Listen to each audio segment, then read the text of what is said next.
Obscure Characters Month continues this week with a look at the strange story of the nasty little Decepticon who's a friend to no one, the bot who calls himself Enemy.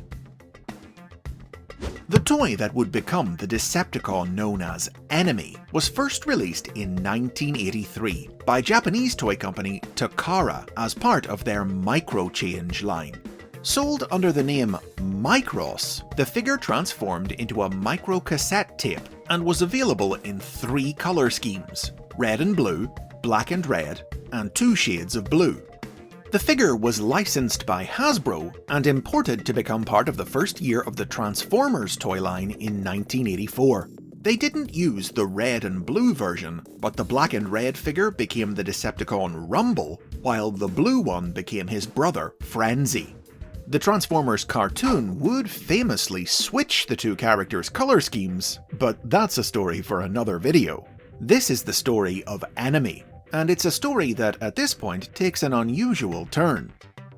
From 1984 to 1986, toy company Nasta licensed the Transformers brand from Hasbro and produced an assortment of tie-in merchandise, including electronic toys like radios and microphones.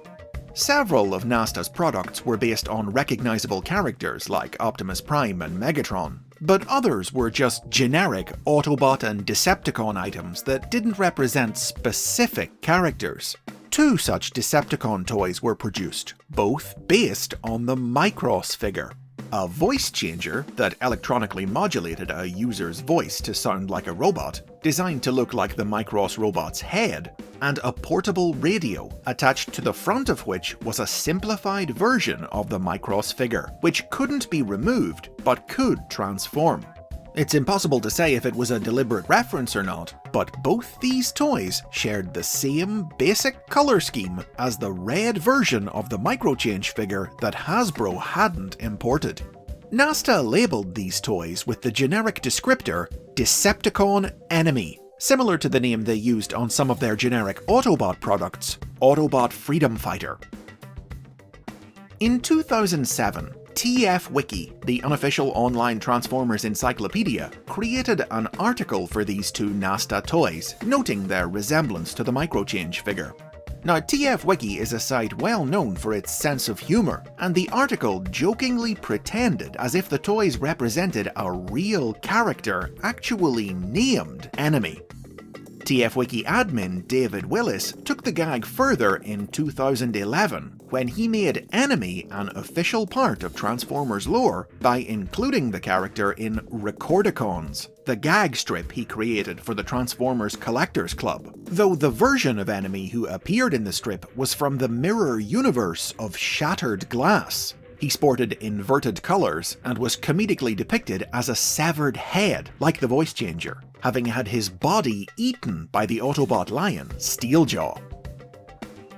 Now, around the same time, Takara was searching the Transformers universe to find obscure cassette characters they could release toys of in their Transformers Encore toy line, and TF-Wiki's article wound up inspiring them to officially re-release the red and blue Micros figure as a Decepticon named Enemy.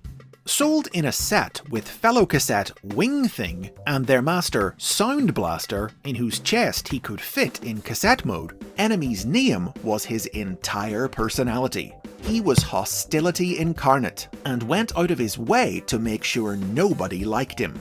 He refused to cooperate with other Decepticons, and in battle he would always go after only the most valuable, irreplaceable targets, goading the Autobots into focusing all their anger on him. The way he saw it, you could tell a bot's importance by how many enemies they had, so he prided himself on being an enemy to absolutely everyone. A second Enemy toy followed in the high-end collector-targeted Masterpiece toy line in 2017. This one a recolor of the Masterpiece Rumble figure, complete with the earthquake-generating pile drivers used by Rumble in the original cartoon. Sold in a set with Wing Thing and Autobot cassettes Night Stalker and Stripes, the release of this toy inspired Enemy's first appearance in Japanese media in the Transformers Legends manga in 2018, going up against Night Stalker during an attack on Autobot headquarters.